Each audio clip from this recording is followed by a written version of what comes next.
Assalamu alaikum everyone. I hope you all are doing well. My name is Hafiza Sayyeda Ummi Kulsoom and I am from the University of Faisalabad. Currently serving as the campus ambassador for Biotech Squad. A very warm welcome to today's session organized by Biotech Squad. It's my pleasure to have you all here. Today's session focuses on arts preparation and its strategy, a topic many students are interested in but often feel unsure about how to approach. Through this session, we aim to give you clear and practical guidance based on real experiences. Before we begin, I would like to request everyone to stay focused and, if possible, please turn on your cameras so we can make this session more interactive. Now, moving towards our speakers, we are joined by two individuals who have recently gone through this arts journey themselves, so their insights are very relevant and practical. First, we have our first speaker, Fatima Rashid.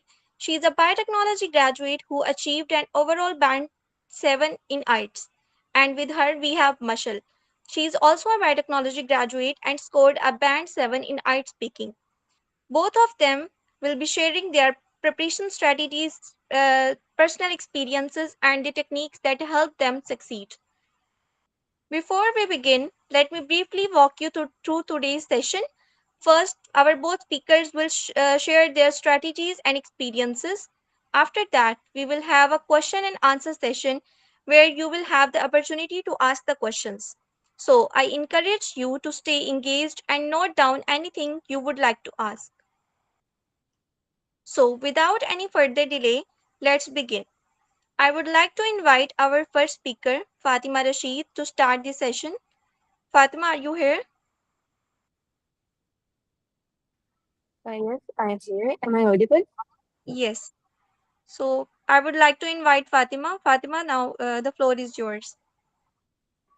Thank you, Ms. Delphine. Let me share my screen first. Sorry?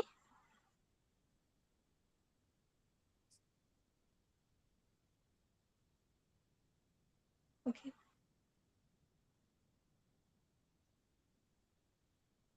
Okay, मेरी screen share हो रही है आप लोगों से?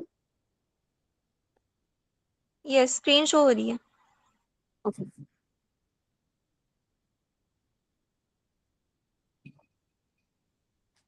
So let me introduce myself first.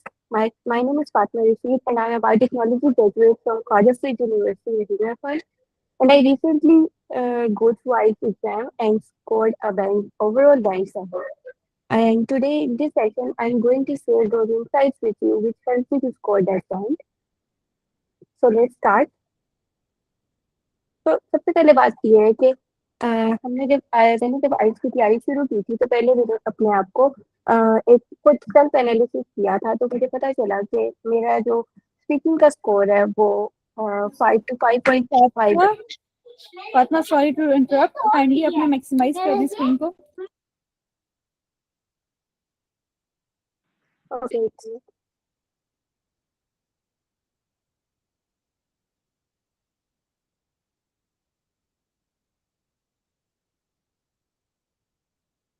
Okay continue thank you so much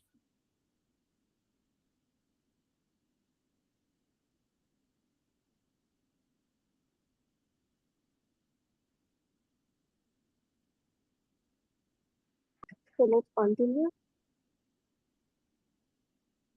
तो पहले मैंने सबसे पहले अपना सेल्फ एनालिसिस किया कि मेरा जो स्पीकिंग का स्कोर है वो 5 से 5.5 बैंड तक है और मेरी स्पीकिंग बहुत ज़्यादा वीक थी उसके बाद राइटिंग का मेरा जो स्कोर था वो 5.5 बैंड था या उससे भी कम क्योंकि वोकेबलरी की मिस्टेक्स थी और ग्रामर मिस्टेक्स बहुत ज़्यादा थी और इसके अलावा स्पेलिंग मिस्टेक्स भी थी और रीडिंग थी और although आई एम रीडर लेकिन जो मेरी रीडिंग का स्कोर था वो बहुत ज़्यादा कम था क्योंकि जो हमारे पास आइल्स का रीडिंग का सारा सिनेरियो होता है वो बहुत डिफरेंट होता है किसी भी नॉर्मल रीडिंग से हमारे जो पैसेजेस होते हैं वो बहुत अलग होते हैं और उसमें बहुत डिफिकल्ट वर्ड्स यूज हुए होते हैं तो जब रीडिंग आप कर लेते हैं, लेकिन फिर जब आप क्वेश्चन की तरफ जाते हैं तो आपको पता नहीं चलता कि आपका कहाँ पे गलत हो रहा है।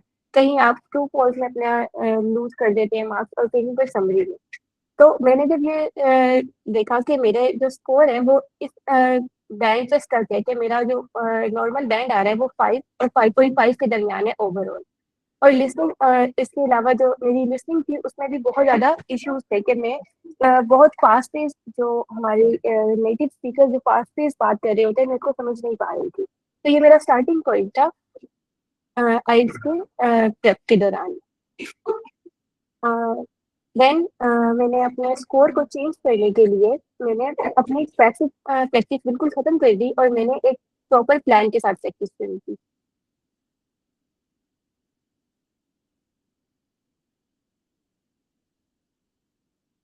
तो आपको जैसे पता होगा कि आइल्स जो एग्जाम है वो इंग्लिश लैंग्वेज एबिलिटी को चेक करने के लिए हम लोग देते हैं, ताकि हम लोग अपने फॉरेन एग्जाम फॉरेन स्कॉलरशिप के लिए अप्लाई कर सके। और ये हमारे इसके साथ साथ हमारी वीजा प्रोसेस में भी हेल्प करता है। और इसका जो टेस्ट का टोटल टाइम होता है वो तकरीबन 2 hours 45 minutes होता है, और इसके अंदर ब्रेक्स भी होते हैं थोड़े थोड़े। जो टेस्ट का जो फॉर्मेट था, टेस्ट का जो बैंक है, उसमें हमें ये होता है कि हमारे अगर 6 to 7 बैंक हैं, तो इसका मतलब है कि हम लोग कॉम्पिटेंट और गुड यूजर्स हैं। और ओवरऑल स्कॉलरशिप के लिए जब हम अप्लाई करते हैं तो हम लोगों का जो बैंक स्कोर है वो आना चाहिए तकरीबन 6.5 से 7 तक। तो आज मैं आप लोगों से अपनी स्ट्रेटेजी शेयर करूंगी कि मैंने 7 बैंक किस तरह से स्कोर किए। तो ठीक है, और ये मेरा प्लान था कि मैंने प्रैक्टिस प्रैक्टिस बिल्कुल खत्म कर दी थी, और अपनी मिस्टेक को एनालाइज करना शुरू कर दिया था। कि मेरी अगर 2 and 4 में मिस्टेक है, तो मैंने अपने पैसेज के ऊपर ध्यान देना शुरू किया था कि हमारे जो इसमें हमारी मेरी क्या गलतियां आ रही है। मेरे पैसेज के अंदर अगर कोई बात कही हुई है तो वो ट्रू है, लेकिन अगर कोई बात नहीं कही हुई तो वो हमारे पास नॉट गिवन में है, वो फॉल्स नहीं है। फॉल्स सिर्फ हमारे पास वो बात आएगी जो हमारे पास गलत वहां पे लिखी हुई है। तो इस तरह की मेरी छोटी छोटी जो मिस्टेक्स थी, मैंने उनको एनालाइज करना शुरू किया। मैंने अपनी स्पीकिंग के ऊपर और राइटिंग के ऊपर ज्यादा फोकस किया। और मैंने जिस तरह से भी आगे तैयारी की, तो वो मैं आपसे शेयर करूंगी। इसके अलावा मैंने अपने रिसोर्सेज बहुत ज़्यादा नहीं रखे, मैंने बहुत कम रिसोर्सेज को यूज़ किया, और उनके ऊपर ही बार बार प्रैक्टिस की। क्योंकि हम जितने कम रिसोर्सेज यूज़ करते हैं, हमारा फोकस उतना ज़्यादा अच्छा होता है। और ये नहीं है कि हमने जो हमारे पास चीज़ें हैं, अ, जहाँ से हमें कोई लिंक अगर मिल रहा है इसकी तैयारी के लिए, हमने उसको फौरन से यूज़ करना शुरू करना होता है। हमने अपनी रिसोर्सेज को बहुत महदूद रखकर अच्छी तैयारी करनी होती है, ताकि हमारा फोकस भी खराब ना हो। और अब और जो रियल आपकी तैयारी शुरू होती है वो तब शुरू होती है जब आप अपने आइल्स को रजिस्टर कर लेते हैं। तो मैं आपको ये रिकमेंड करूंगी कि आप अपने आइल्स के एग्जाम को तकरीबन 1 से 1.5 महीना पहले रजिस्टर कर लें, ताकि आप को बिल्कुल अंदाजा हो कि आपने किस हिसाब से तैयारी करनी है। तो सबसे पहले हम लोग समझते हैं कि आइल्स की जो ये टेस्ट है उसके अंदर किस तरह से सब कुछ होता है। तो सबसे पहले हमारे पास जो लिसनिंग होता है ना, उसमें 4 सेक्शन होते हैं। उसके अंदर हमें नेटिव स्पीकर्स जो उनसे होते हैं वो अलग अलग पेस में हमसे हमें सुनाई जाती है, उसकी जो रिकॉर्डिंग होती है। और ये 1 टाइम सिर्फ चलती है, रिकॉर्डिंग होती है, और ये इजी टू डिफिकल्ट मूव करती है। और बीच में बहुत दफ़ा ऐसा होता है कि आप अल्फाज नहीं समझ पाते हैं, और आपको समझ नहीं आता कि उसने क्या कहा है, या उसने अगर जो भी वर्ड यूज किया है आप उसका कोई और मीनिंग वहां पर यूज कर लेते हैं।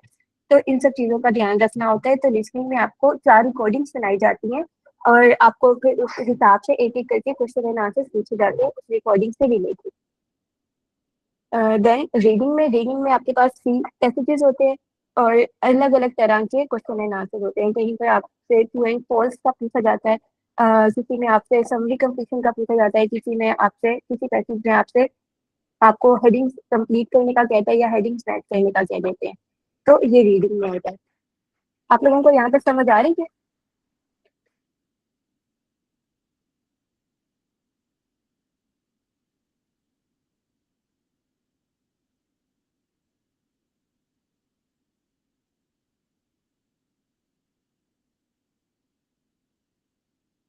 ठीक है, राइटिंग में आपके पास 2 टास्क होते हैं।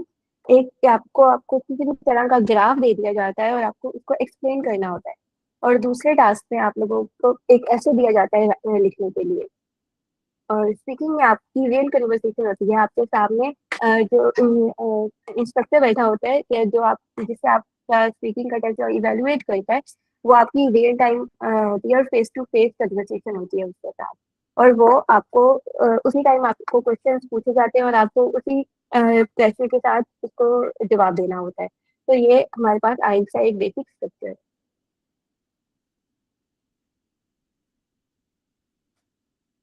देन अब हमारे पास है कि मैंने लिसनिंग का अपना टेस्ट किस तरह से किया था।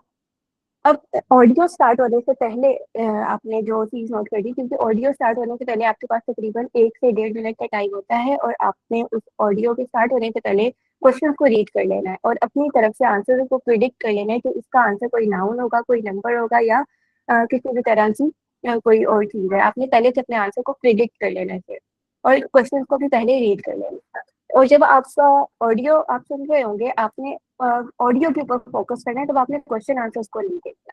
आपने कीवर्ड्स के ऊपर फोकस करना है कि आपके जो कीवर्ड्स हैं वो किस तरह के आ रहे हैं। कि आप जब उसको रिकॉर्डिंग को सुन रहे हैं तो उसके बाद आपको पता होगा कि अब मैंने यहाँ पे कोई नाउन लिखना है, कोई वर्ड लिखना है या मैंने किसी भी तरह का कोई और नंबर लिखना है।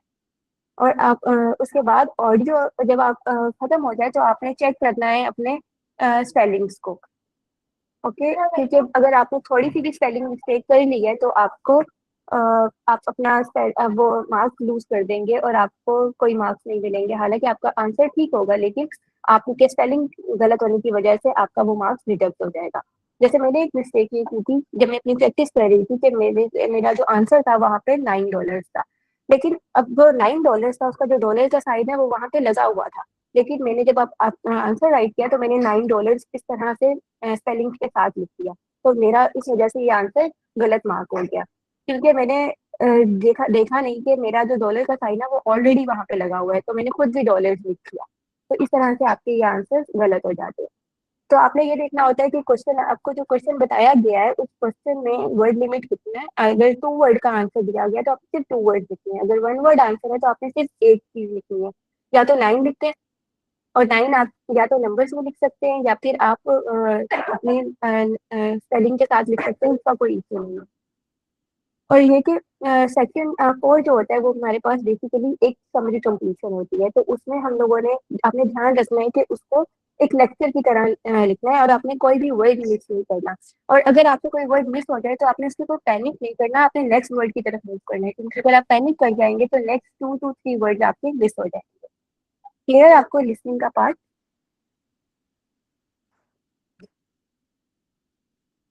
जैसे लिसनिंग का जो फर्स्ट पार्ट होता है उसके अंदर आपको कोई भी कन्वर्सेशन होगी कि दो लोग आपस में बात कर रहे हैं और आपको उनकी कन्वर्सेशन को सुनकर अपने आंसर्स को बताना। सेकंड सेक्शन में बेसिकली कोई भी मोनोलॉग होगा, कोई एक स्पीकर बात कर रहा होगा और वो कोई भी नॉन एकेडमिक सिचुएशन होगी और आपको फिर उससे उस हिसाब से पूछ लिए जाएंगे, आपसे समरी कंप्लीशन कह देंगे या इस तरह से कुछ। और फिर थर्ड में आपके पास जो है वो एक कन्वर्सेशन होगी, उसके अंदर 2 से 3 स्पीकर होंगे जो बात कर रहे होंगे और ये हो सकता है कि कोई एक एकेडमिक टॉपिक हो, कोई दो स्टूडेंट्स आपस में बात कर रहे हो और अपने टीचर से बात कर सकते हैं। तो इस तरह से ये वाला सेक्शन लिसनिंग का जाता है। और सेक्शन 4 जो होता है वो बेसिकली एक लेक्चर होता है किसी भी टॉपिक से रिलेटेड और आपको कहा जाता है कि आपने उसकी समरी कंप्लीट करनी है। लिसनिंग में बेसिकली ऐसा भी आ सकता है कि आपको कोई मैप बताया जाए और आपको उस मैप को कंप्लीट करना हो। ओके, ठीक है। आपको डायरेक्शंस बताई जाएंगी बेसिकली उसमें और आपने उस डायरेक्शंस का ध्यान रखना है कि आपने वो मैप जो है बिल्कुल सही अटेम्प्ट करना है। Reading, academic reading. Academic reading में बेसिकली बहुत सारे लोग इस तरह से भी गलती करते हैं कि वो समझते हैं कि हम तो बहुत अच्छे रीडर हैं या तो और वो रीडिंग को इतना ज़्यादा लाइट मतलब हार्डली नहीं लेते हैं, लेकिन फिर वो यहाँ पे मार्क्स लूज कर देते हैं, क्योंकि आइट की जो हमारे पास रीडिंग है वो हमारी नॉर्मल रीडिंग से बहुत मुश्किल होती है। आपके पास तकरीबन 3 पैसेजेस आते हैं अलग अलग करके। पहले पैसेज जो होता है वो रिलेटिवली इजी होता है या और फिर आपकी डिफिकल्टी बढ़ती जाती है। और टेक्स्ट के और जो क्वेश्चन होते हैं उसकी भी डिफिकल्टी आपके साथ पैसेज में भी आपकी डिफिकल्टी बढ़ती जाती है और आपके जो क्वेश्चन है उनमें भी डिफिकल्टी बढ़ती जाती है। और इसमें आपने टाइम मैनेजमेंट का बहुत ज़्यादा ध्यान रखना होता है क्योंकि पैसेजेस बहुत लंबे होते हैं। तो आपने अपने रीडिंग को बहुत इस तरह से स्ट्रॉन्ग रखना है कि आपने स्कैन करके रीडिंग का जो हमारे पास ये वाला सेक्शन है ना, इसको अटेम्प्ट करना है। आपने पूरे पूरे पैसेजेस नहीं पढ़ने हैं, आपने इसको स्कैन करना है। आपने क्वेश्चन को पहले पढ़ना है, उसको स्कैन करना है, उसको लोकेट करना है और अपना आंसर देना। अब रीडिंग में इस तरह से आता है कि आपके पास जो सेक्शन होते हैं वो या तो आपके पास ट्रू फॉल्स नॉट गिवन होते हैं, ठीक है, और फिर आपके पास या तो होते हैं कि आपको एक जो पैसेज है आपको कहा जाता है कि इसका मेन टॉपिक बता दे, या फिर आपसे ये कहा जाएगा कि जो हेडिंग है उनको मैच करें। तो आपने इन चीजों का ध्यान रखना है। सबसे पहले अगर ट्रू फॉल्स है तो आपने ये ध्यान रखना है कि अगर सिर्फ वही बात ट्रू है जो उन्होंने वहां पर एग्जैक्टली सेंटेंस में कही हुई है तो तब वो ट्रू होगी, और वो फॉल्स तब होगी जब वो वहां पर गलत बताई हुई है। और लेकिन अगर वो बात या और ना वहां पे दी हुई है और ना उस बात को गलत कहा गया है तो वो हमारे पास इंफॉर्मेशन नॉट गिवन है। सिमिलरली आपने देखना है कि समरी कंप्लीशन है, उसको ध्यान रखना है आपने, और अपने ग्रामर और वर्क को उसका ध्यान रखना है कि आपने उसमें किस तरह से यूज करना है, नाउन यूज करना है, उसकी वर्क फॉर्म यूज करनी है, या कोई भी एडजेक्टिव यूज करना है। तो आपने इस तरह से अपनी रीडिंग वाले सेक्शन को लेके चलना है। When it comes to multiple choice, कि रीडिंग वाले सेक्शन में हमारे पास मल्टीपल चॉइस भी होते हैं, और आपको जो बात कही हुई होती है उसको आपने मल्टीपल चॉइस में भी अटेम्प्ट करना होता है, कि आपने बताना होता है कि आपका जो है इन ऑप्शंस में से कौन सा ठीक है। और वो जो ऑप्शन होते हैं वो कॉम्प्लिकेट ऑप्शंस होते हैं, आपको नहीं अंदाजा हो पा रहा होता कि वो कौन सा सही है या कौन सा गलत है। तो रीडिंग वाले सेक्शन के ऊपर इन चीज़ों का आपने ध्यान देना है। Then comes to academic reading, academic writing. तो राइटिंग टास्क हमारे पास दो तरह के होते हैं। सब उनके तो पहले टास्क में हम लोगों को कोई भी ग्राफ दिया होता है, किसी भी तरह का वो ग्राफ हो सकता है, वो टेबल वो या फिर वो हमारे पास टेबल फॉर्मेट होता है। ग्राफ में अब वो किसी भी तरह का टेबल हो सकता है, वो पाई चार्ट भी हो सकता है, वो किसी भी तरह की डायग्राम भी हो सकती है, वो कोई फ्लो चार्ट भी हो सकता है, वो बार ग्राफ भी हो सकता है। तो वो जो पहला पार्ट होता है ना, वो इस तरह का होता है। और ये कि वो क्वेश्चन आपको जो बताते हैं आपने उसमें से आपने फ्रेजेस को कॉपी नहीं करना राइटिंग टास्क में। आपने राइटिंग उस ग्राफ के अलावा कोई भी अपनी से इंफॉर्मेशन वहां पे इंक्लूड नहीं करनी। आपको जो बताया गया आपने सिर्फ और सिर्फ उसी के अंदर रहकर लिखना है। आपने अपने से एक्स्ट्रा वर्ड ऐड नहीं करने, एक्स्ट्रा सिनेरियोज ऐड नहीं करने। और टास्क नंबर 1 में आपने 20 मिनट से ज्यादा नहीं लेने, क्योंकि आप जितना ज्यादा टास्क 1 को टाइम देंगे आपके ऐसे वाले हिस्से में जो है वो टाइम वहां पे खत्म हो जाएगा। आपने जो है वो अपने दूसरे टास्क को ज्यादा टाइम देना है, ना कि अपने ग्राफ वाले टाइम को। अब जो टास्क 1 है उसके अंदर आपको सारी लैंग्वेज जो होती है वो आपने एकेडमिक लैंग्वेज यूज करनी है। आपने वोकेबलरी अपनी जो है वो बहुत बड़ी नहीं रखनी, आपने बहुत मुश्किल अल्फाज नहीं यूज करने। आपका जो करेक्ट अप्रोच है वो ये होनी चाहिए कि आपका आइडिया बिल्कुल क्लियर हो, आपकी ग्रामर जो है वो बिल्कुल करेक्ट हो, और आपका जो फ्लो है वो बहुत लॉजिकल हो, आपकी एक बात से दूसरी बात कनेक्ट हो रही हो, ना कि आपकी बात का कोई भी सर पैर ना हो। तो इस तरह से आपकी राइटिंग में मार्क्स कटेंगे। और आपने सिर्फ सिंपल सेंटेंसेस यूज करने हैं, आप कोई कॉम्प्लेक्स वर्ड्स नहीं यूज करने ज्यादा। आपने एकेडमिक राइटिंग, आपने एकेडमिक वर्ड्स का ध्यान रखते हुए सिंपल सादा अल्फाज यूज करके अपनी बात को कन्वे करने की कोशिश करनी है। और किसी भी तरह का इंट्रोडक्शन है वो मेमोराइज नहीं करना। आपको टिप्स एंड ट्रिक्स का पता हो, लेकिन आपने किसी भी तरह के जो इंट्रोडक्शन है वो हमने मेमोराइज नहीं करने। और अपने टास्क 2 के ऊपर ज्यादा टाइम देना है जो हमारे पास ऐसे का होता है। ओके, क्लियर यहाँ तक? अब जो टास्क 2 होता है ना वो बेसिकली ऐसे में आपके पास डिफरेंट टाइप्स होती हैं कि आपने आर्गुमेंट के साथ अपनी बात को प्रूव करना है, आपने किसी टॉपिक के एडवांटेजेस और डिसएडवांटेजेस बताने हैं, या फिर problem and solution type of वो टास्क 2 होगा। लेकिन आपने उसको एक ऐसे की फॉर्म में लिखना है, और अपने ऐसे को आपने 3 to 4 अपने ऐसे को 2 to 4 पैराग्राफ में डिवाइड करके लिखना है। एक पूरा पैरा नहीं लिख देना सिर्फ आपका ऐसे इस तरह से, ना वो अच्छा लगेगा ना वो कोहेरेंट लगेगा। तो इन बातों का आपने ध्यान रखना है। आपके साथ सारे जो रिसोर्सेज मैंने खुद यूज किए थे वो मैं आपके साथ शेयर कर दूंगी, और मैं अपनी अप्रोच भी बता दूंगी कि मैंने उनको किस तरह से यूज किया था।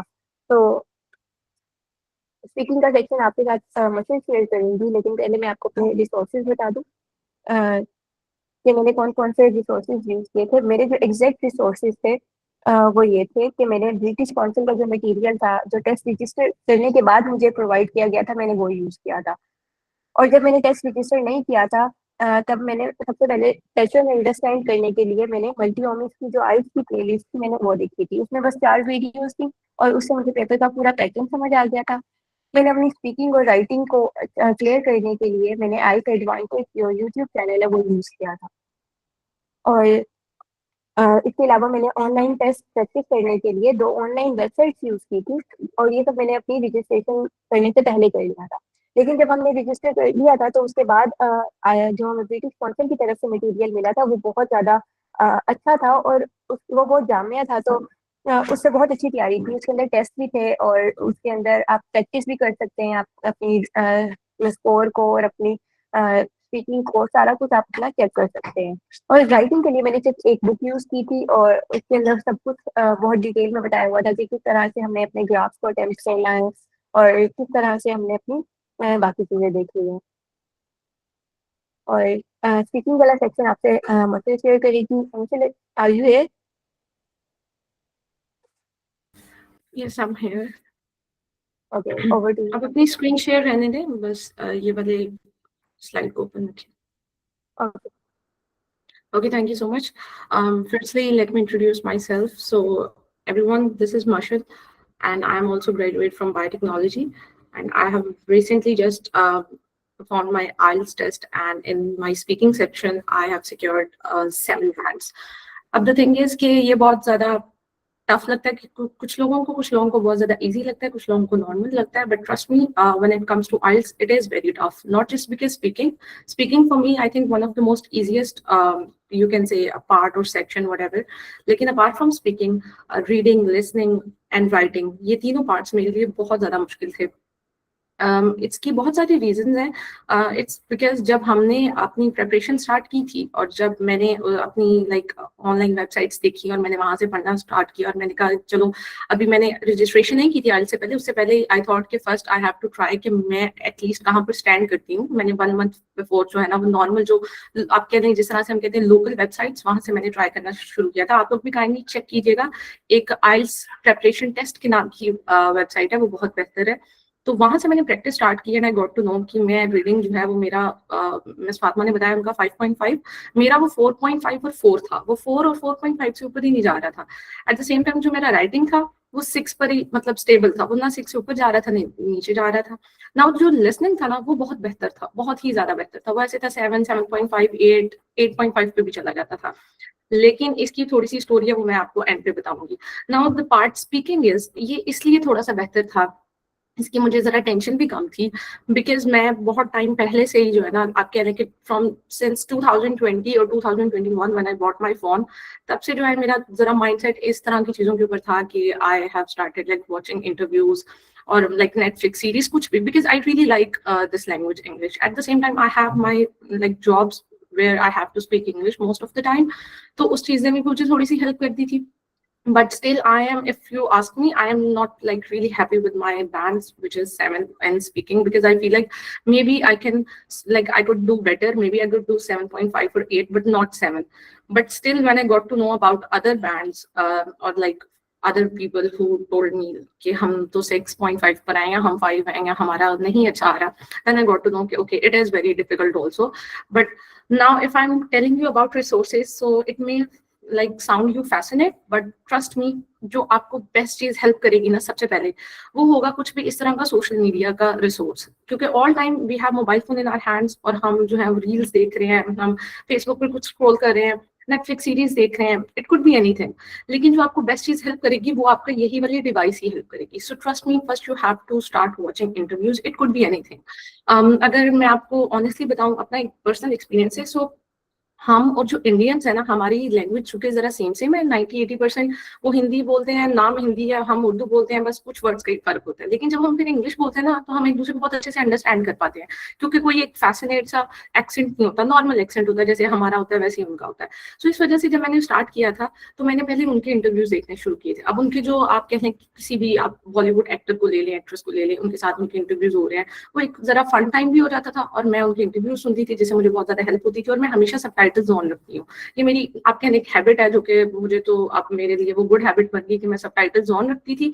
इट्स बिकॉज कि अगर कोई ग्रामर मिस्टेक मुझे समझ आ रही होती थी या मुझे समझ आ रहा होता था कि उन्होंने अगर ये लाइन बोली है जो ग्रेटिंग लाइन है लेकिन जरा डिफरेंट है, तो ये उन्होंने कौन कौन से वर्ड्स यूज किए और उसको फिर मैं अपने आप के साथ आप कहने दोहराती थी साथ साथ, ठीक है। So it could be any interviews. Second which is I think सबको पता होगा कॉफी विद करण का, अगर किसी को नहीं पता तो काइंडली आप इनबॉक्स में बताइएगा, यहाँ पर मैसेज करके I define you what it is. Basically coffee with Karan I think सबको ही पता है, वो एक इंडियन शो है जो कि एक प्रोड्यूसर है करण जौहर, उनकी तरफ से वो प्रोड्यूस किया जाता है और होस्ट किया जाता है। अब मुझे ये पर्सनली भी बहुत ज्यादा पसंद है और इसकी रीजन यही है कि वो ऑल टाइम इंग्लिश में बात करते थे, एक्सेंट डिफिकल्ट नहीं होता था, जरा फनी बातें भी होती थी, गॉसिप्स और इस तरह की चीजें। अगर आप मेरी तरह कि आपको गॉसिप्स पसंद लाइक बहुत ज्यादा पसंद है तो ये शो आपके लिए जरा बड़ा फन होगा। तो मैं इसको देखती थी और मैं बहुत टाइम से देख रही हूँ। इट्स नॉट कि मैंने इसी आइल्स के लिए स्टार्ट किया, लेकिन जब मैंने अब सोचा कि मैंने करना ही करना है आइल्स, तो उसके लिए जो मेरा फन टाइम होता था वो मैं निकाल के कॉफी विद करण का कोई भी पुराना सीजन का कोई भी पुराना सा शो देखने लग जाती थी। उसमें बहुत ज्यादा मुझे हेल्प होती थी कि अच्छा ये क्या वर्ड्स यूज किए, बिकॉज वो नॉर्मल और रैंडम टॉक होती है जो हमारी हम आम रूटीन में एक दूसरे से बात करते हैं, वो हर चीज को इंग्लिश में बात करते हैं, सही है। Moving forward we have podcast. अब पॉडकास्ट जो है ना, इसमें आपने थोड़ा सा एक हाई लेवल पे जाना है, विच इज लाइक आपने कोई भी हॉलीवुड की पॉडकास्ट उठा लेनी है आप, या फिर किसी और कंट्री की भी उठा सकते हैं। It's up to you. Indian भी काफी पॉडकास्ट हैं, अपने पाकिस्तान में भी बहुत है, लेकिन एज यू ऑल नो कि वो इंग्लिश में बात नहीं होती, सो दैट्स व्हाई मैं आपको दूसरी कंट्रीज के बारे में बता रही हूँ। सो पॉडकास्ट में मुझे अभी नाम नहीं याद आ रहा है, एक है, मैं आपके साथ ग्रुप में शेयर कर दूंगी, आप उनकी पॉडकास्ट सुन सकते हैं। उनका एक्सेंट ब्रिटिश प्लस नॉर्मल जिस तरह का हमारा यहाँ के लिए इंडियन वो मिक्स है। तो आप इस तरह से किसी भी इंसान की पॉडकास्ट से देख लें। अगर लेट्स से आपका कोई फेवरेट आर्टिस्ट है, आप उसकी पॉडकास्ट या उसके इंटरव्यूज निकालना स्टार्ट करें, आप उनको सुने। लेट्स से आपका कोई बिजनेसमैन, आप उनके फैन है, या जिस तरह से शार्क टैंक होता है, शार्क टैंक जो उधर का है अमेरिका का है, आप वो देख सकते हैं। सही है, वहां पर बहुत अच्छी तरीके से जिस तरह से एक क्लाइंट आता है और वो अपने आप को रखता है, तो वो बड़े रैंडम से क्वेश्चंस होते हैं और वो बहुत ही ज्यादा एक रैंडम वर्ड्स यूज कर रहे होते हैं, ठीक है। Then we have Netflix series, as we all know कि नेटफ्लिक्स जो है वो उसमें क्या क्या कुछ आ रहा होता है, और दुनिया के हर तरह की लैंग्वेज के ऊपर आपके पास वहाँ पे सीरीज होंगी। अगर आप हैं बहुत ज्यादा फैन इस चीज के तो इट्स वेल एंड गुड, ये आपके लिए बहुत प्लस पॉइंट है। लेकिन अगर आप नहीं है, स्टिल कुछ होते हैं लोग जिनको सीरीज नहीं पसंद, नेटफ्लिक्स नहीं पसंद, इट्स ओके। अगर आप कहें तो मैं आपको एक दो कोई अच्छी सी रिकमेंडेशन दे सकती हूँ, मुझे यहाँ पे बता दीजिए इनबॉक्स में। अगर आपने नेटफ्लिक्स स्टार्ट करना है तो आपके लिए कौन से बेस्ट होंगे, और वो बहुत ही ज्यादा आपके लिए हेल्पफुल होंगे, क्योंकि उनकी जो इंग्लिश आप कह रहे हैं कि जो लैंग्वेज होती है ना, जो एक्सेंट होता है, बेसिकली मैटर करता है एक्सेंट। इंग्लिश बोलने से भी ज्यादा जो है ना, वर्ड से ज्यादा हमारा एक्सेंट मैटर करता है। अगर हमें एक्सेंट समझ आ जाए तो फिर हमारे लिए बोलना या उस इंसान के साथ कम्युनिकेट करना बहुत ईजी हो जाता है, ठीक है। So it could be any. अगर मैं अभी फौरन आपको एग्जांपल दूं तो एक फ्रेंड सीजन है, अगर किसी ने देखा है तो वेल एंड गुड, अगर नहीं देखा तो आप वो देखिए। और अगर आपने देखा हुआ फिर से स्टार्ट करना है, इसी वजह से कि मुझे अपनी जो है ना वो उसको एनहांस करना है अपनी कम्युनिकेशन स्किल्स को, तो आप वो वाला सीजन देख सकते हैं, सही है। देन जो मतलब फाइनल चीजों की तरफ अगर हम जाए ना, जो प्रैक्टिस में हमें मतलब करनी ही करनी है, जिसकी वजह से हमारी ग्रिप बहुत ज्यादा अच्छी होगी, वो ये होगी कि अब तो हमने सुन लिया सारा कुछ, ठीक है। ये 4-5 चीजें यहाँ से आप इसमें से कोई भी 2 ले लें, उसके ऊपर आप लाइक अमल कर लें, और उसके बाद आप जो है वो अपनी प्रैक्टिस की तरफ आए। उसमें मैंने यहाँ पर लिखा हुआ है कि talk into a mirror, लेकिन मैं इससे भी ज्यादा अगर आपको किसी चीज के बारे में कहूँ तो वो होगा self talk. Self talk in the sense, no matter आपके पास मिरर है नहीं है, नो मैटर आप क्या कर रहे हैं, आप खड़े हैं बैठे हैं कुछ भी हैं, हम खुद के साथ बात करते हैं। लेकिन कुछ लोग होते हैं वो अपने आप के साथ बहुत ज्यादा बातें करते हैं, ठीक है। आप अपने आप के साथ इंग्लिश में बात करना स्टार्ट करते हैं, आप अपने आप को खुद ही कहें अच्छा ये लाइन है कोई आपके माइंड में आ रही है और वो गलत है, और आप उसको खुद ही ताकि बाद में एक्यूरेट कर दें। या फिर आप फौरन से इस तरह से अपना चैट जीपीटी या कुछ भी आप गूगल के ऊपर जाके ग्रामर मिस्टेक चेक कर सकते हैं कि अगर ये मैंने लाइन बोली है तो इसमें कोई मिस्टेक तो नहीं है, ग्रामेटिकली तो ये बिल्कुल सही है ना। तो इससे पहले आप मिरर टॉक स्टार्ट करें। उसमें यह है कि आप छोटी मोटी बातें आप उसके सामने ना दिन के 5 मिनट 3 मिनट या 10 मिनट जितना भी आपके पास टाइम है, आप मिरर के सामने खड़े होके और आप अपना लाइक बॉडी पॉस्चर भी इस तरह से बनाए जिस तरह से आपको लगता है कि आपने जब अपने उनके पास बैठना है, कंसल्टेंट के पास, तो आपने किस तरह से बैठना है, और फिर उस तरह से आप अपनी बात करना स्टार्ट करें, सही है। Then as I mention self talk, और मैंने इसको एक्सप्लेन कर दिया। अगेन आई वुड से कि please start doing self talk. It is very important when it comes to IELTS speaking, because आप as I said, like let's say अगर आप अपना कुछ preparation कर रहे हैं, if you are a university going student and you are making an assignment or you are like preparing for the presentation, no matter आपने presentation जाके उर्दू में दे दिया, but still try to speak in English when you are like practicing your presentation when you are alone, just try to speak in English. और उसके साथ साथ next is record yourself. Now it is very interesting thing which is कि आपके पास mobile phone है, laptops होंगे, computer होगा, कोई ना कोई डिवाइस तो हमारे पास है, लैपटॉप तो आई थिंक मस्ट है ना.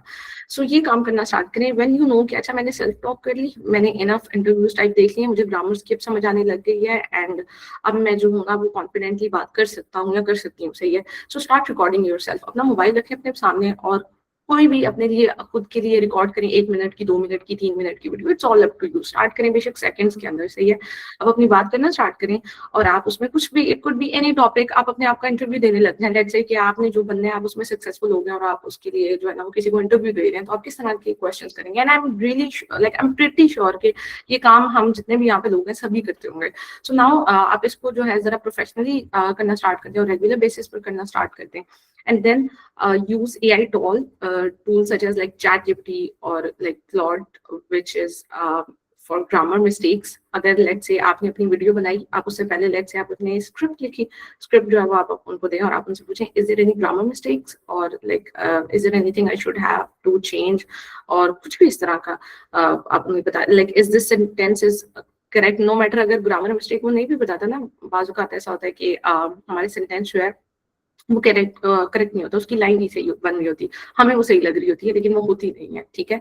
सो इस तरह की चीजों के लिए आप वहां से हेल्प ले सकते हैं. So these are the basic things जिस चीज से बहुत ज्यादा हेल्प हुई थी. और अगर मैं आपको अपना छोटा सा एक्सपीरियंस बताऊं उसके बारे में कि जब मैंने स्पीकिंग दिया था तो मेरे जो मुझे मिले थे सर मिले थे और जो मिस फातिमा ने लिया था उनको मैडम मिली थी. सो ये भी एक बहुत बड़ा डिफरेंस है. Let me explain you this कि आप लेट्स से अगर आप यहाँ से गए हैं ना और आपका रीडिंग राइटिंग और जो लिसनिंग है लेट्स से वो आपका सेम था, लेकिन अब आपको जो आगे से आप प्रोफेसर है वो डिफरेंट मिल रहा है. अब जो उनसे क्वेश्चंस हुए थे वो डिफरेंट थे, जो मुझसे हुए थे वो डिफरेंट थे. और ये ऐसा नहीं है कि वो हर लाइक अगर एक सर है और उन्होंने जो मुझसे क्वेश्चन किया वो नेक्स्ट पर्सन से भी सेम करेंगे, नहीं, वो डिफरेंट करेंगे. और जो मेरे सर थे उनका एक्सेंट ब्रिटिश एक्सेंट था. So when I entered into the room I was like okay when he said कि लाइक व्हेन ही ग्रेटेड मी, और मुझे उसी वक्त पता चल गया था कि ना ये तो ब्रिटिश है. और मुझे थोड़ा सा मैं हुई थी कंफ्यूज, थोड़ा नहीं वैसे तो मैं बहुत ही हो गई थी, लेकिन मैंने अपने फेस के ऊपर स्माइल रखी थी एंड मैंने सैट देयर. और उन्होंने जब बात करना स्टार्ट की एंड ही सेड कि वो रिकॉर्ड भी करेंगे. This is also one thing I have to mention. जिस दिन हमने अपना आइल्स दिया था उस दिन I think I don't know ये डेली नहीं होता क्योंकि वेबसाइट पे मेंशन था, उसी दिन पे उन्होंने जो है वो रिकॉर्डिंग की थी. जितने भी लोगों ने उस दिन आइल्स दिया था और उनका जो स्पीकिंग पार्ट था वो सबका रिकॉर्ड हुआ था. When he started recording, yes, we'll take questions later. Ashok Kumar, no worries. So जब उन्होंने बात करना स्टार्ट की आई गॉट टू नो कि he has a British accent. अब उस वहां पर मैं अगर आपको बताऊं पॉडकास्ट की जो मैं बात कर रही हूँ और आप सोच रहे होंगे ये क्या बात है, ये कैसे हेल्पफुल होगा, ये वहां पर हेल्पफुल हुआ था. अब पॉडकास्ट मैंने सुनी थी सारी हॉलीवुड्स की और मैंने सुनी थी डिफरेंट आप कह रहे हैं लोगों की जिनका किसी का अमेरिकन एक्सेंट है तो किसी का ब्रिटिश है. मैंने नेटफ्लिक्स सीरीज देखी थी और उसमें अब जैसे 10 लोग हैं, कोई एक इंडियन था, कोई एक जो है वो अमेरिकन था, कोई एक ब्रिटिश था, कोई एक टर्किश था, कोई भी था. तो अब मुझे एक्सेंट समझ आने लग गए थे. अब मुझे इतना पता था कि मुझे बस कोई भी एक पिक लाइन पिक वर्ड जो है ना वो पकड़ना है और वहां से मैंने स्टार्ट करना है. और मेरा लिसनिंग टेस्ट 20 मिनट हुआ था. By the way I forget Fatima का कितना हुआ था, बट चूंकि मैंने और फातिमा ने एक साथ और एक ही दिन दिया इस वजह से मैं उनका नाम बार बार मेंशन कर रही हूँ. तो मेरा जो है वो 20 मिनट्स का था और उसमें डिफरेंट क्वेश्चंस थे. एक और चीज, अगर एक चीज जो हमें उससे पहले बताई गई थी ना वो ये थी कि आपने अपने आंसर्स को इलैबोरेट करना है, तो ये करना है वो करना है, विच इज ट्रू, हमें करना तो है. लेकिन वन थिंग मेक श्योर कि जब हम बोल रहे हैं ना, लेट्स से अगर मैं बोल रही हूँ और अगर मैं एक क्वेश्चन का आपको भी आंसर कर रही हूँ ना और अभी 5 to 10 सेकंड हुए आप में से कोई भी मुझे स्टॉप कर देगा. इसी तरह पर वहां पे हो रहा था कि वो क्वेश्चन 1 सेकंड के लिए सांस नहीं दिया जा रहा था. एक क्वेश्चन हुआ हाउ आर यू, मैं अभी उसका आंसर दे रही हूँ, ओके मूविंग फॉरवर्ड, ये उनका होता था. ओके जैसे हाउ इज द वेदर, अब मैंने अभी उसका आंसर स्टार्ट किया है तो उन्होंने फौरन से मुझे स्टॉप कर दिया. लाइक मैंने 5 सेकंड्स बोले और उन्होंने मेरे सामने थर्ड क्वेश्चन रख दिया. इसी तरह वो मेरे करियर के बारे में जो बात करनी स्टार्ट की क्योंकि वो रैंडम क्वेश्चन है. अब उन्होंने मुझसे ये कहा मैं अगर आपको उर्दू में बताऊं कि आपको क्या लगता है 20 साल पहले जो है वो इंजीनियरिंग और डॉक्टर्स की जो पोजीशंस थी या जॉब्स थी वो ज्यादा थी या आज से 20 साल के बाद होंगी. अब ये बहुत critical eight the same time political सा क्वेश्चन है, ठीक है. एआई आ गया, हमें पता है अब जो इस टाइम इन चीज है वो एआई रिमोट है. तो मैंने उस चीज को उसके साथ कनेक्ट किया कि हाँ आज से 20 साल पहले तो इसी तरह थी लेकिन 20 साल के बाद जो है वो और ज्यादा कम हो जाएगी. एज वी ऑल नो कि एआई आ गया, रिमोट जॉब्स आ गई. वो अभी मैंने अपना स्टार्ट किया था और मैंने इस अपने 10 सेकंड के अंदर चुके मेजर पॉइंट्स उनके सामने रख दिए थे तो उन्होंने मुझे फौरन से स्टॉप करके नेक्स्ट क्वेश्चन के ऊपर चले गए. सो ये बताने का मकसद ये है that you have to prepare कि वहां पर ये नहीं होगा कि आप मैंने आपसे कहा हाउ आर यू, तो आप मुझे बता रहे हैं I am good, I feel like nauseous, I feel this. नहीं, आपने कहा यू आर गुड, और वहीं पर उन्होंने सेकंड थर्ड क्वेश्चन आपके सामने रख दिया। सही है। इसी तरह अगर नो मैटर क्रिटिकल क्वेश्चन है, पॉलिटिकल क्वेश्चन है, डिफिकल्ट क्वेश्चन है, उनको पता है ये क्वेश्चन की 5-6 लाइन्स बनती हैं, लेकिन वो आपको सेकंड लाइन में थर्ड लाइन में रोक देंगे। सही है। सो इन चीजों का आपको वहां पर हेल्पफुल होगी कि जब आपको एक्सेंट समझ आते होंगे डिफरेंट तरह के। सही। उसके बाद आपने जब अपने रिकॉर्ड किया होगा, अपना सेल्फ टॉक्स की होंगी अपनी किसी, फिर उसके बाद फ्रेंड के साथ बात करनी शुरू कर दी, करनी रैंडम टॉपिक्स के ऊपर। आपका क्या प्लान है, आपका मेंटोर कौन है, ठीक है, आप कहाँ से हैं, जहां पर आप हैं आपका होम टाउन कैसा है, आपको क्या लगता है आप अपने होम टाउन में कितने साल तक रहना चाहती हैं। ये वो क्वेश्चन है जो आधे मुझसे ये हुए थे और आधे ही आई थिंक हमारे जो फेलो फातिमा है उनके साथ भी हुए थे, और डिफरेंट लोगों से भी जब हमने बात की थी तो हमें समझ आ रही थी कि उनके साथ भी इस तरह के क्वेश्चंस हुए हैं। सो यही रैंडम क्वेश्चंस होते हैं, यही उन्होंने मतलब बेसिक आपसे पूछना होता है। अब वन मोर थिंग इज के जो आप अपना आइल्स जब देना चाहते हैं ना, लेट्स से आज अगर 4 अप्रैल है और आप चाहते हैं कि आप देंगे like in the month of June और 4 को या व्हेनेवर, तो आपको चाहिए कि आप 1 महीना पहले रजिस्ट्रेशन से नॉर्मल लोकल वेबसाइट्स के ऊपर से आप अपनी प्रैक्टिस करें, स्पीकिंग की, लिसनिंग की, राइटिंग की और उसकी रीडिंग की भी। और उसके बाद आप 1 महीना पहले जो है वो रजिस्टर कर लें, क्योंकि जब आप रजिस्टर करते हैं ना तो वहां पर आपको एक्चुअल मटेरियल देते हैं जो आइल्स वाले हैं ना, उसी वेबसाइट के ऊपर आपके पास एक्चुअल मटेरियल होता है जो कि 25 सैंपल्स होते हैं, 25 रीडिंग सैंपल्स, 25 राइटिंग, 25 लिसनिंग और 25 स्पीकिंग। स्पीकिंग हो नहीं पाता क्योंकि उसके लिए आपको जरा और प्रीमियम देना पड़ेगा, लेकिन जो बाकी 3 है ना, रीडिंग, राइटिंग और लिसनिंग, वो आपके पास 25 सैंपल्स होते हैं। प्रॉपर मॉक टेस्ट होता है हर में, लाइक लिसनिंग है तो वो 40 मिनट का पड़ा हुआ है, वहां पे 25 पड़े हुए हैं डिफरेंट टेस्ट, जो आज से आप कह लें कि 25 बार पीछे आ चुके हैं।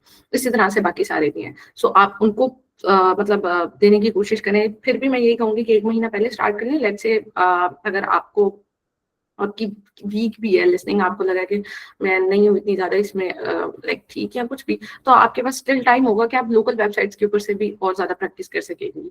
और इसी तरह से रीडिंग का भी और राइटिंग का भी। एक लास्ट चीज मैं जिसमें ऐड करना चाहूंगी, वो मैंने आपको पहले भी कहा था कि I will talk about it later, which is related to the listening part. मैं लिसनिंग में बहुत ज्यादा कॉन्शियस थी because I wasn't good with reading and writing. तो मुझे था कि अच्छा स्पीकिंग मैंने किसी ना किसी तरीके से कर लेना है, मेरे पास रह के लिसनिंग, तो मैं लिसनिंग को क्रैक करूंगी कि मेरे पास लिसनिंग में अच्छे बैंड्स आ जाएंगे तो मेरा जरा स्टेबल हो जाएगा, बैंड जरा अच्छे आ जाएंगे। तो मैंने इसलिए लिसनिंग में बहुत ज्यादा मेहनत की थी। मैंने लोकल वेबसाइट से भी आप कह लेंगे जितने उनके पास सैंपल्स पड़े थे सारे खत्म किए।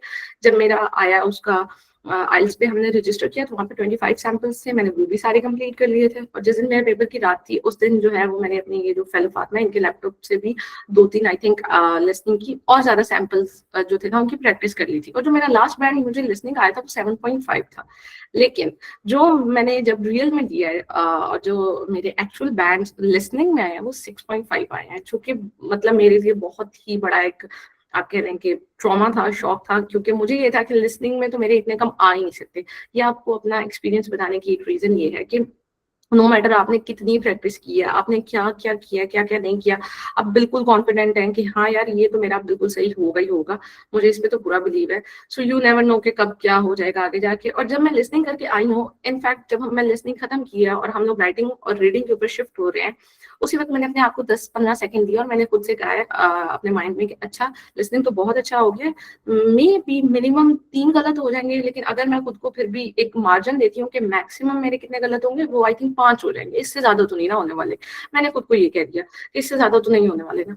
And when results came out it was 6.5, जो कि 6.5 40 में से ना आई थिंक 25 या 26 नंबर जिसके आते हैं ना उसके 6.5 बनते हैं। सो मैसिव डिक्रीज आया था। ये एक 10 से ही ऊपर मेरे गलत हो गए थे और इस बात पर हम लोग बहुत ज्यादा मैं बहुत ज्यादा ट्रॉमा में थी और मेरे साथ के लोग थे वो जरा ज्यादा खुश थे, वो हंस भी रहे थे, लेकिन मेरे लिए बहुत ज्यादा ट्रॉमा की चीज थी क्योंकि मैंने एक चीज के ऊपर मेहनत बहुत की हुई थी। So now the thing is कि आपने अपने आप को इतना ज्यादा प्रेशराइज भी नहीं कर लेना। मैंने खुद को बहुत प्रेशराइज कर लिया था लिसनिंग के टाइम पे। मुझे ये था लिसनिंग तो मैंने क्रैक करना ही करना है, कुछ हो जाए, इसीलिए लिसनिंग में मेरे साथ बुरा हो गया। स्पीकिंग में भी आई वॉज हैप्पी कि हाँ कुछ ना कुछ ठीक कर ही लूंगी, बट स्टिल उसमें ये था कि मतलब मैं इतनी ज्यादा कॉन्फिडेंट नहीं थी स्पीकिंग में, क्योंकि मेरे पास ब्रिटिश एक्सेंट आ गया था, तो मैं जरा डर गई थी कि इसमें मैंने कुछ कर दिया, ये मेरा 7 से कम ही आएगा। बट उसमें मेरा 7 आ गया, और जिसमें मैंने इतनी ज्यादा प्रैक्टिस की थी उसमें मेरा 6.5 आ गया।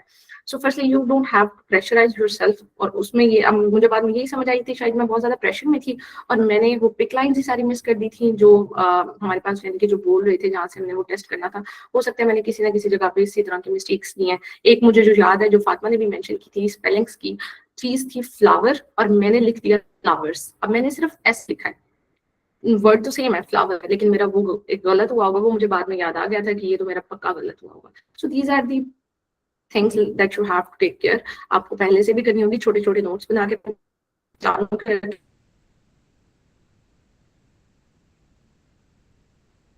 और स्पीकिंग के आई वुड से कि अगर आप इन 3-4 चीजों को फॉलो करेंगे ना, अगर आपने प्रिपरेशन टेस्ट नहीं करना है, लाइक आपने एकेडमी लगा, so these are the best that you can do. Start like learning about different accents. Basics तो हमारे पास यही है जो सबसे मेजर है, जो हम सब लोग जानते हैं, ब्रिटिश और क्या कहते हैं उसको, अमेरिकन एक्सेंट, और इन दोनों में से कोई एक एक्सेंट से आपसे बात होगी। So first try to understand basic English with the help of Indians.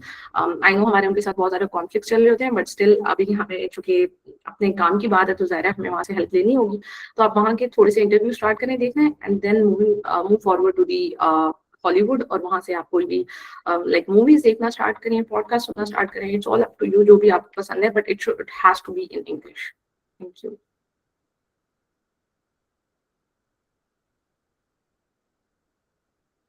Thank you, Fatima and Mashal, for your valuable insights.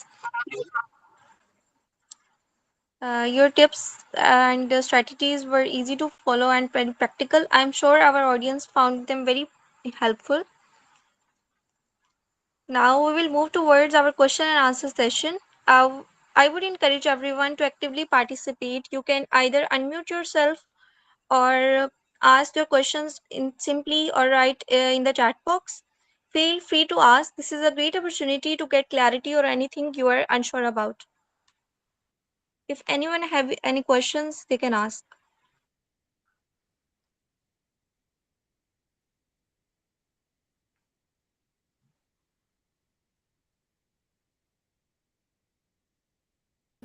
Fatma, there are 2 questions in the chat box right now. Kindly unmute your mic and answer it.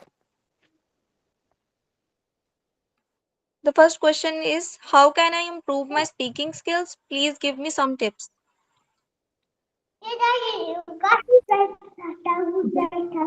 Ji, as I mention कि आपने speaking के लिए जो best tips नहीं है कि आप self talk करना स्टार्ट करें, उसके बाद अपने आप को रिकॉर्ड किया करें और फिर अपनी वीडियोस देखें खुद कि आपने किस तरह से बात की है। अगर आपकी ग्रामर मिस्टेक बहुत ज़्यादा होती हैं तो उसके लिए जो आजकल इजी टू यूज़ है वो हमारे पास चैट जीपीटी है। जैसे आप बुक नहीं ले सकते, बुक से नहीं हम पढ़ सकते, ग्रामर को दोबारा से वो सारे पास्ट टेंस ये सारा कुछ नहीं कर सकते, तो आप इजीली किसी भी एआई टूल की हेल्प ले सकते हैं उसके लिए। ठीक है मैम, ये जो इंग्लिश हम स्पीकिंग करते हैं तो इसकी सबसे पहली मतलब पहला स्टेप क्या है? टेस्ट कौन सा पहला? नहीं, पहला स्टेप क्या है? हमारे जो केपीके के लोग होते हैं ना, उन लोगों की इंग्लिश बहुत ज्यादा वीक होती है। तो आपके लिए एज आई सेड जी जी जी, तो इसके लिए मतलब सबसे पहला स्टेप रीडिंग स्पीकिंग वगैरह, तो इसके लिए हम क्या राय देते हैं? आप हम क्या राय देते हैं? उसके लिए आई थिंक आपको सबसे पहले लिसनिंग से स्टार्ट करना चाहिए, क्योंकि जब आप सुनेंगे ना और आप उसकी प्रैक्टिस करेंगे उन मॉक टेस्ट की, तो आपको थोड़ी बहुत समझ आने लग जाएगी कि किस तरह के क्वेश्चंस आ सकते हैं। अगर आप डायरेक्टली रीडिंग के ऊपर शिफ्ट होंगे तो वो आपके लिए बहुत ज्यादा मुश्किल हो जाएगा, क्योंकि रीडिंग इटसेल्फ बहुत ही मुश्किल पार्ट है for me, and I think बाकी फातिमा भी बताएंगी। जो रीडिंग पार्ट है वो सबसे ज्यादा डिफिकल्ट था हमारे लिए, और उसकी रीजन यही है कि उसमें बहुत अजीब तरह के क्वेश्चंस होते हैं जो कि पैराग्राफ से हटकर होते हैं, और हमें अपना लाइक आप कहने के इंस्टिंक्ट से हमें आंसर करना पड़ेगा, अपने पर्सनल हमें अपनी सोच लगानी पड़ेगी, वहाँ पे कोई भी बेसिक चीज नहीं आ जाएगी वहाँ पे। So firstly try to work on listening. उससे ये होगा कि आप जब वो सुनेंगे तो आपको समझ आएगी, आप इंग्लिश भी सुन रहे होंगे वहाँ पे जिस तरह के क्वेश्चन होंगे, और उसके बाद आप साथ साथ अपना स्पीकिंग रखें और ये काम करें कि डेली चारों जो आपके पार्ट्स है ना उसका छोटा छोटा पोर्शन जो है वो डेली बैठ के तैयार करें। लेट्स से आपने एक लिसनिंग का मॉक टेस्ट दिया, उसके बाद आप किसी भी इंसान का, जैसे मैंने कहा, इंटरव्यू सुने, कुछ भी करें अपनी स्पीकिंग के लिए, और उसके बाद जो है वो अपना बैठ के अपना रीडिंग करें या फिर राइटिंग, दोनों में से कोई भी कर ले। राइटिंग इतना टफ नहीं है, उसमें आप कुछ मतलब नॉर्मल आपके 6 बैंड 6.5 बैंड आ जाएंगे, विच इज इनफ अगर आपने बिल्कुल ही प्रैक्टिस नहीं की हुई। ठीक है। अच्छा मैडम, ये जो हम बचपन से सुनते आ रहे हैं कि टेंस वगैरह, पास्ट प्रेजेंट फ्यूचर, मैं खुद जी। जीएस का स्टूडेंट हूँ, तो ये तो मतलब जैसे हम स्पीकिंग करते हैं, कोशिश करते हैं कि हम हमारी जो स्पीकिंग है वो अच्छा हो जाए, तो उसके लिए ये टेंस मतलब सीखना जरूरी है, टेंसेस वगैरह। तो हम ये याद क्यों नहीं होते? बचपन से लेकर आज तक हम पढ़ते आ रहे हैं लेकिन याद नहीं होते। Good question. देखिए, टेंसेस जो है ना, वो जब हम बच्चे थे ना, अगर हम तब याद कर लेते तभी होने थे। अब अगर हम इस टाइम, इस लाइक एज में जाके हम टेंसेस याद करेंगे ना, तो वो कभी भी याद नहीं होंगे। तो आप अपने माइंड से एक चीज निकाल दें कि टेंसेस आते होंगे मुझे, तो मुझे इंग्लिश आएगी, ऐसा बिल्कुल भी नहीं है। आजकल के दौर में जहाँ पे सारा कुछ आपके सामने इजी टू यूज है, इजी टू हैंडल है, हमारे हाथ में डिवाइस है जहाँ पे ऑल टाइम लोग जब इंग्लिश में बात कर रहे हैं, आपके पास चैट जीपीटी है, एआई टूल है अपने मोबाइल में, ऑल टाइम आप उसके साथ हेल्प कर सकते हैं। Let's say has been, had been और हैव बीन, ये 3 चीजें होती है ना, हम इसमें कितना ज्यादा कंफ्यूज हो जाते थे बचपन में। लेकिन जी अगर जी आपके बिल्कुल। पास इस टाइम चैट जीपीटी है ना, और अगर आप मीटिंग के बाद चैट जीपीटी से कहें कि मुझे बताओ हैव बीन, हैड बीन और हैज बीन में क्या डिफरेंस है और हम कहाँ इसको लगाएंगे, तो वो आपको इतने अच्छे से एक्सप्लेन करेगा कि within minute you will know कि अच्छा ये इतना छोटा सा डिफरेंस था और इस तरह से मैंने इस चीज को यूज करना था, और मैं इतने साल से इसी चीज में लाइक लैक करता आ रहा हूँ। और हम इसी वजह से ना इंग्लिश नहीं बोलते, क्योंकि हमें पता नहीं है कि पास्ट टेंस कहाँ लगाना है, प्रेजेंट कहाँ लगाना है, फ्यूचर कहाँ लगाना है। सो इस तरह की छोटी छोटी चीजों के लिए, जैसे हैज, हैव, हैड, इन तीनों का भी आप डिफरेंस पूछें चैट जीपीटी से या क्लॉड से, किसी से भी पूछ सकते हैं आप कि इनका क्या डिफरेंस है।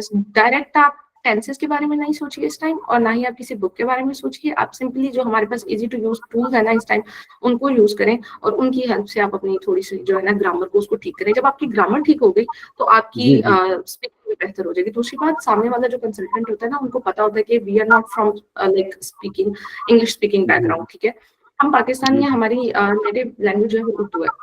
सो इस जी वजह जी से इतना सा मार्जिन वो आपको जरूर देंगे, बस आपने कॉन्फिडेंस रखना और आपने रुकना नहीं है।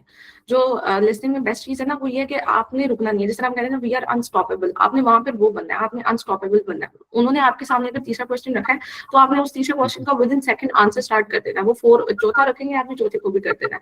उन्होंने जो देखना है वो कंसिस्टेंसी देखनी है, और उन्होंने आपका देखना है कि द वे यू स्पीक, अगर आपके हैंड जेस्चर्स हैं, लेट्स से कि कोई इंसान है वो हाथों से भी बात करते साथ साथ, आपके हैंड जेस्चर किस तरह के हैं, आप कितने कॉन्फिडेंस के साथ बैठे हुए हैं, आपका बात करने का तरीका कैसा है, आपके सामने इतने मुश्किल क्वेश्चन रखे हैं, आप उसमें नर्वस तो नहीं हो गए। हम अपनी आईब्राउज को ना जब नर्वस होते हैं तो हम ऐसे से करने लग जाते हैं, या हमारे फेस के एक्सप्रेशन आ जाते हैं, नहीं करना उस तरह आपने। बस आपने स्माइल रखनी है फेस के ऊपर, जो भी क्वेश्चन हो, लेट्स से कोई बड़े क्रिटिकल क्वेश्चन है और आपको नहीं आ रहा, आप उसको स्टार्ट करें कि that's a very good question, आप उनको ये पहले बताएं, और उसके बाद आप जस्ट 2-3 सेकंड ले लें खुद को ये अपने लिए, अपने आंसर को प्रिपेयर करने के लिए।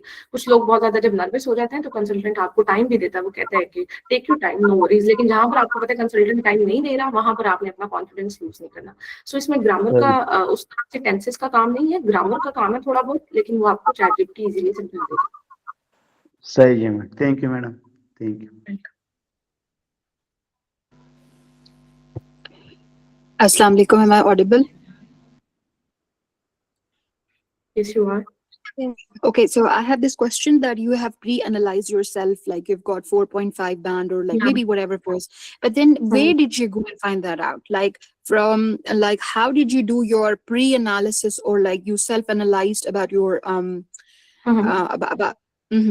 like I want to know the website, or like where Yeah. could we go and just analyze ourselves and then we go and practice? Okay. Like as I mentioned, there is one website which is called IELTS preparation test. You have to write it on Google, IELTS preparation test. It is one of the best websites for me. I like use that website for like hundreds time or more than that. For like listening also at the same time for reading. Hello ma'am.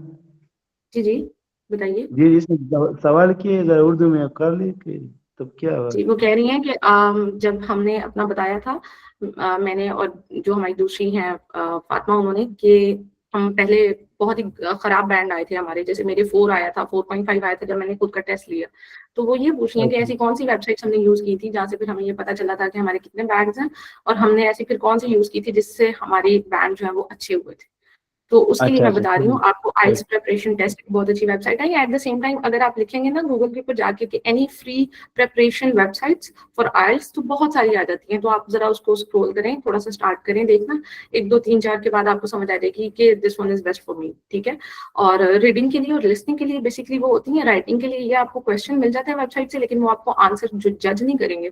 फिर आपने अपना answer लिखा और आप वो answer copy paste कर दें ChatGPT को या क्लाउड को, और वो आपको फिर बता देता है यार that you are standing in like 6 man of 6.5 or 7 or whatever. So these are the basic websites that I used. अच्छा सही है मैडम। अस्सलाम वालेकुम मैम। वालेकुम अस्सलाम। मैम मेरा ये क्वेश्चन है ना कि मैं आइलेट्स की इंटरव्यू या कोई भी इंटरव्यू की बात करूं अगर, तो मैं बहुत मतलब मैं जितनी भी तैयारी के साथ जाऊं, जब मैं इंटरव्यूअर के आगे बैठती हूं तो मैं हमेशा हमेशा मैं हेजिटेट हो जाती हूँ और मैं बहुत ज़्यादा हाथ चला मतलब मेरा बहुत हैंड प्रैक्टिस होती है, हाथ चलाती रहती हूँ। बहुत रोकने की कोशिश करती भी हूँ, प्रैक्टिस भी करके जाती हूँ, बट हाथ मेरे खुद ब खुद वो जो जो मैं बात कर रही होती हूँ तो हाथ भी मैं चला लेती हूँ। और मैं बहुत ज़्यादा मेरा मतलब शायद कॉन्फिडेंट तो है, मैं कॉन्फिडेंस है, बट फिर भी मैं हेजिटेट होती रहती हूँ, मेरा दिल जैसे धक धक करता रहता है। ये मैं बहुत प्रैक्टिस करती हूँ बट मुझे नहीं समझ आती कि क्यों ऐसा होता है।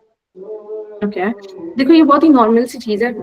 इसको आप ये नहीं समझें कि ये बहुत ही कोई ऐसी चीज़ है जो गलत है या फिर नहीं करनी चाहिए। इट इज़ वेरी नॉर्मल, और एंड आई थिंक हम सब कुछ ना कुछ इस तरह का कर रहे होते हैं।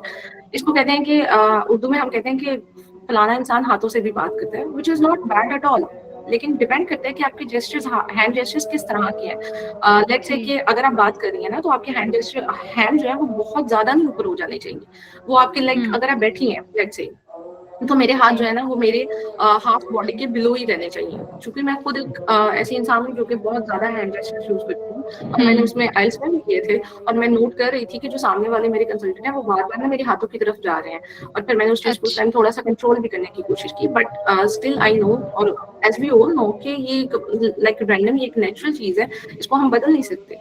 So it is not something कि आपको इसके बारे में इतना ज्यादा लाइक कंसर्न होना चाहिए। जस्ट ट्राई टू अंडरस्टैंड कि आपने अपनी हैंड्स की प्लेसमेंट रखनी कहाँ पर है, क्योंकि ये बहुत ज्यादा प्रोफेशनल लगता है अगर हम अपने हाथों को लाइक इतना मेरा ऊपर होगा जितना लाइक मेरे फेस तक हो या मेरे फेस से थोड़ा सा नीचे हो, तो वो बहुत बुरा लगेगा। अगर आप बात भी कर रही हैं तो आपके हाथ ज्यादा नीचे होने चाहिए, अपने आप को ये करने के लिए टेबल से नीचे हो जाए, लेट्स से टेबल तक हो जाए, सो विच इज बेस्ट। अगर मैं आपसे ये नहीं कहूंगी कि आप इसको बिल्कुल ही खत्म कर दें या you have to stop this, क्योंकि मुझे पता है ये कभी स्टॉप नहीं हो सकता, और ये कुछ ऐसा बुरा भी नहीं है।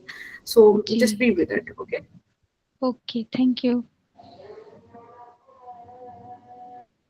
मैंने क्लास रोजाना हो कि हफ्ते में एक बार?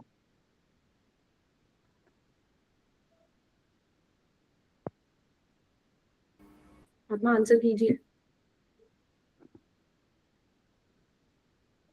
क्वेश्चन रिपीट कीजिएगा। जी मैंने कहा ये क्लास रोजाना होगी या हफ्ते में एक बार होगी, जो आइलेट्स की कोर्स? नहीं, ये बस आज का सेक्शन था जिसमें हमने आप लोगों को अपना एक्सपीरियंस शेयर करना था और गाइड करना था कि आप लोग किस तरह से तैयारी कर सकते हैं। ये क्लास नहीं होगी, ये बस एक जनरल सा सेक्शन था। अच्छा सही। हमारे पास 2 क्वेश्चंस और हैं, इसमें एक है कि कौन सी बुक प्रेफर करनी चाहिए बेसिक लेवल पे प्रिपरेशन के लिए और सेकंड क्वेश्चन है कि जो ऑनलाइन टेस्ट हैं वो रिलायबल होते हैं कि नहीं। काइंडली इसका आंसर कर दें। जी, ऑनलाइन टेस्ट बहुत ज़्यादा रिलायबल होते हैं, एंड इनफैक्ट ऑनलाइन टेस्ट ही रिलायबल होते हैं जिसकी वजह से हमारी प्रैक्टिस बहुत ज़्यादा अच्छी हो सकती है despite using all these tools. और जो हमने रिसोर्सेज बताए हैं उसके बाद you have to check yourself कि आप कहाँ पे स्टैंड कर रहे हैं before going to the IELTS.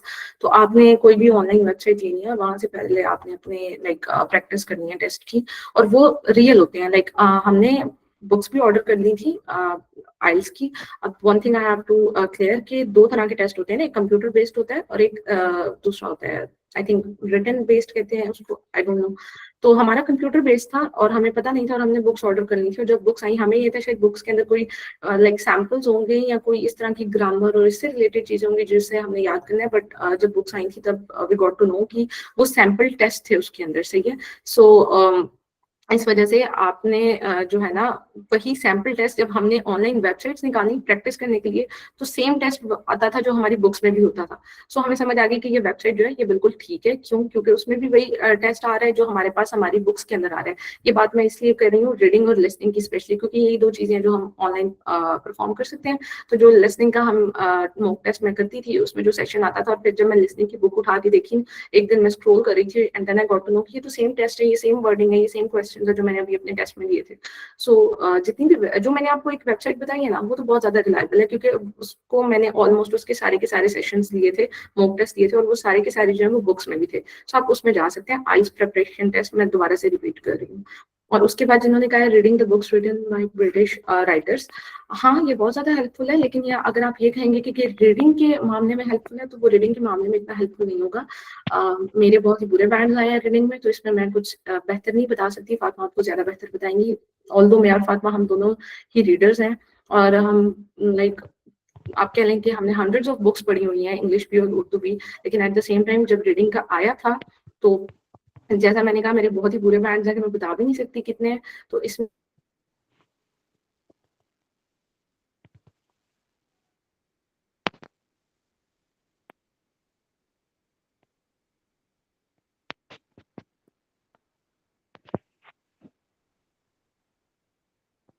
Someone is saying, can you please send the link of website in group?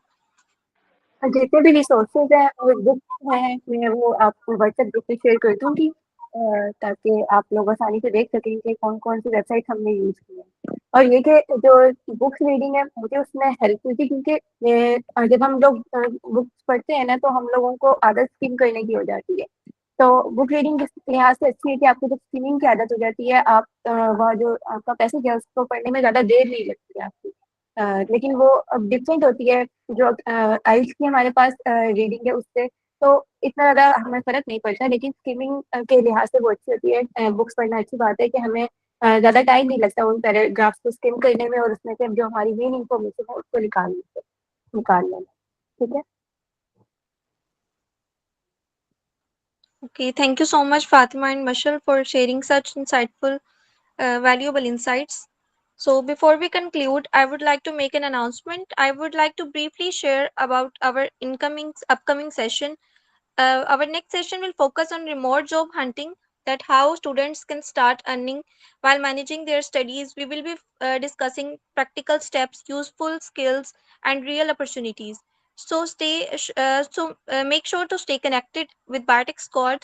With that, we come to the end of today's session. Thank you everyone for your time and participation. It was great having such an engaged audience. We hope this session provided you with useful direction and clarity regarding arts preparation. And a special thanks to our speakers, Fatima and Mashal, for sharing their experiences so openly. So, Allah Hafiz, and have a great day ahead.